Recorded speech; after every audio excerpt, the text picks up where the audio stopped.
South India shopping mall the wedding మంత్ర సరికొత్త wedding collection south India shopping mall. అందరికీ నమస్కారం. నేను మీ ఆయుర్వేద డాక్టర్ చిట్టిపుట్ల మధుసూదన శర్మని.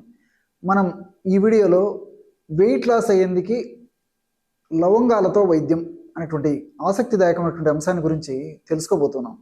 గత కొన్ని వీడియోల్లో కూడా అసలు బరువు ఎందుకు పెరుగుతారు, బరువు పెరగడానికి కారణాలేంటి, బరువు పెరగడం వల్ల ఎలాంటి లక్షణాలు కలుగుతాయి, భవిష్యత్తులో ఎలాంటి ఉపద్రవాలు కలుగుతాయి, మరి ఆ బరువును కంట్రోల్లో ఉంచుకునేందుకు, బరువును తగ్గించుకునేందుకు ఎలాంటి క్షేమదాయకమైనటువంటి గృహవైద్య చికిత్సా విధానాలు పాటించాలి, ఎటువంటి ఆహార విధి విధానాలు పాటించాలి మొదలు వివరాలు తెలియజేయడం జరిగింది. ఈ వీడియోలో మరొక ఫార్ములాని ఈ వెయిట్ లాస్ అయ్యేందుకు మనం తెలుసుకోబోతున్నాం. ఈ రోజుల్లో అత్యంత సర్వసాధారణటువంటి మేజర్ సమస్యగా పరిణమించేటువంటి సమస్య ఈ యొక్క అధిక బరువు. దీనికి అనేక రకాలైన కారణాలు. మరి కొద్ది ప్రమాణంలో బరువు అధికంగా ఉన్నప్పుడు అంతగా పట్టించుకోరు, కానీ మరి బరువు క్రమంగా పెరిగే కొద్దీ అప్పుడు ఆరోగ్య స్పృహ అవగాహన పెరిగి అప్పుడు ప్రయత్నాలు మొదలుపెట్టేటువంటి పరిస్థితి చాలా మందిలో ఉంటూ ఉంటుంది. ఏది ఏమైనప్పటికీ మరి బరువును నియంత్రించుకోవడం, అధికంగా ఉన్నటువంటి బరువును తగ్గించుకోవడం చాలా చాలా ముఖ్యం.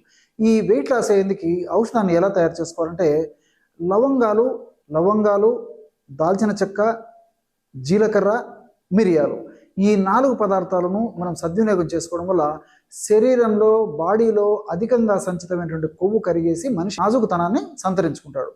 ఔషధం ఎలా తయారు చేసుకోవాలంటే లవంగాలను కాస్త వేయించేసేసి ఒక 15 గ్రాములు తీసుకోండి. అట్లే దాల్చిన చెక్క చిన్న చిన్న ముక్కలుగా చేసేసి ఒక 15 గ్రాములు, దాల్చిన చెక్క ముక్కలు ఒక 15 గ్రాములు తీసుకోండి. అదేవిధంగా జీలకర్రను శుభ్రం చేసేసి ఒక 15 గ్రాములు తీసుకొని ఆ జీలకర్రను కాస్త వేయించేసేయండి. అట్లే 4వ పదార్థంగా మిరియాలను కూడా ఒక 15 గ్రాములు తీసుకొని కాస్త వేయించేసేసి పెట్టుకోవాలన్నమాట. ఈ 4 పదార్థాలు అంటే ఒక్క దాల్చిన చెక్క మినహాయించి మిగిలిన 3 పదార్థాలను విడివిడిగా వేయించేసారనమాట. ఈ 4 పదార్థాలు ఒక్కొక్కటి 15 గ్రాముల చొప్పున తీసుకొని ఈ 4 పదార్థాలు అన్నిటినీ కలిపేసి ఒక మిక్సీలో వేసేసి బాగా కలిపేసేసి చూర్ణంగా తయారు చేసుకోండి. ఈ విధంగా చూర్ణంగా తయారైన తర్వాత దాన్ని జల్లించేసేసి ఆ యొక్క చూర్ణాన్ని ఒక గాజు సీసాలో నిల్వ ఉంచుకొని రోజు వాడుకోవాలి. ఎలా వాడుకోవాలంటే రోజు ఒక్కసారి ఔషధాన్ని తయారు చేసుకొని ఆ యొక్క ఔషధాన్ని 2 సార్లు వాడుకోవచ్చు. ఎలాగంటే రోజు ఉదయం పూట ఒక 200 ml అంటే 200 మిల్లీలీటర్ల నీళ్లు తీసుకోవాలన్నమాట. ఒక పాత్రలో 200 మిల్లీలీటర్ల నీళ్లు తీసుకొని అందులో 2 నుంచి 2.5 గ్రాము, అంతకంటే ఎటువంటి పరిస్థితుల్లో ఎక్కువ వాడుకోకూడదు అనమాట. 2 గ్రాములు చాలా వరకు సరిపోతుంది.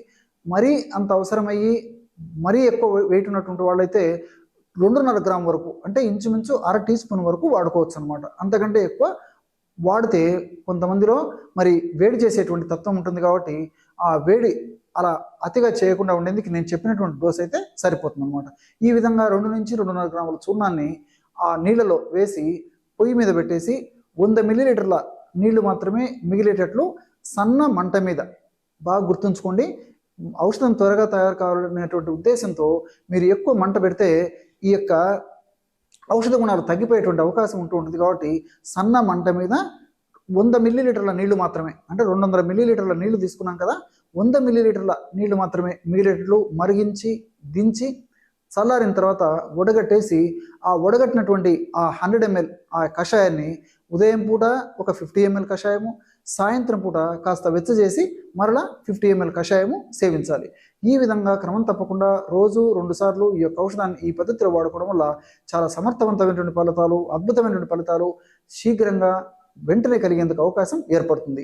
ఆధునికంగా మనం ఆలోచించినప్పటికీ ఈ లవంగాల్లో యూజనాల్ అనేటువంటి రసాయన పదార్థం ఉంది.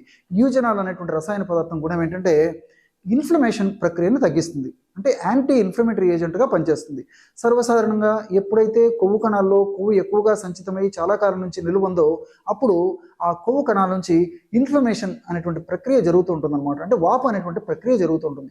ఈ ఇన్ఫ్లమేషన్ ప్రక్రియ వల్ల అనేక రకాలైనటువంటి రసాయన పదార్థాలు తయారైపోయి వాటి వల్ల అనేక రకాలైనటువంటి దుష్ప్రభావాలు శరీరం మీద కలుగుతూ ఉంటాయి అన్నమాట. మరి ఈ యూజినాల్ అనేటువంటి రసాయన పదార్థం ఉన్నటువంటి లవంగాలను వాడుకోవడం వల్ల ఇన్ఫ్లమేషన్ ప్రాసెస్ని తగ్గించడమే కాకుండా, కొవ్వును తగ్గించడమే కాకుండా, ఇన్ఫ్లమేషన్ వల్ల ఉత్పత్తి అయ్యేటువంటి రసాయన పదార్థాలను కూడా నిర్వీర్యం చేసేటువంటి పరిస్థితి ఈ లవంగాల్లో ఉన్నటువంటి యూజినాల్ వల్ల కలుగుతుంది. అట్లే దాల్చిన చెక్కలో సినమాల్డిహైడ్ అనేటువంటి రసాయన పదార్థం ఉంది. ఈ సినమాల్డిహైడ్ అనేటువంటి రసాయన పదార్థం మెటబాలిజం అంటే జీవక్రియను చైతన్యవంతం చేసి, వేగవంతం చేసి, స్పీడ్గా జీవక్రియలని జరిగేట్లు చేస్తుంది. ఎప్పుడైతే జీవక్రియలు వేగవంతమై స్పీడ్గా జరుగుతాయో అప్పుడు శరీరంలో కణాల్లో, ముఖ్యంగా ఈ యొక్క కొవ్వు కణాల్లో సంచితమైన కొవ్వు త్వరగా కరగడం మొదలై చాలా త్వరగా ఆ సమస్య నుంచి బయటపడేందుకు అవకాశం ఏర్పడుతుంది. అదేవిధంగా జీలకర్రలో కూడా థైమోక్వినాన్ అనేటువంటి రసాయన పదార్థం ఉంది. ఈ థైమోక్వినాన్ అనేటువంటి రసాయన పదార్థం కూడా జీవక్రియను వేగవంతం చేసి ఆ కొవ్వు కరిగేందుకు ఉపయోగపడుతుంది. అట్లే మిరియాల్లో పెప్పరిన్ అనేటువంటి రసాయన పదార్థం ఉంది. అంతేకాకుండా మిరియాలు ఉన్నటువంటి ఈ రసాయన పదార్థాల గుణం ఏంటంటే మన దేహంలో ముఖ్యంగా జీర్ణ వ్యవస్థకు సంబంధించి ఆకలి ఎక్కువగా కాకుండా తగ్గించేటువంటి పరిస్థితి మిరియాలు ఉన్నటువంటి కొన్ని రసాయన పదార్థాల వల్ల కలుగుతుంది. అంటే మనకి గ్రిలిన్ అనేటువంటి హార్మోన్ ఉత్పత్తి అవుతూ ఉంటుంది అనమాట. ఈ హార్మోన్ ఉత్పత్తి ఎక్కువ అయ్యే కొద్దీ ఆకలి ఎక్కువగా అవుతుంటుంది.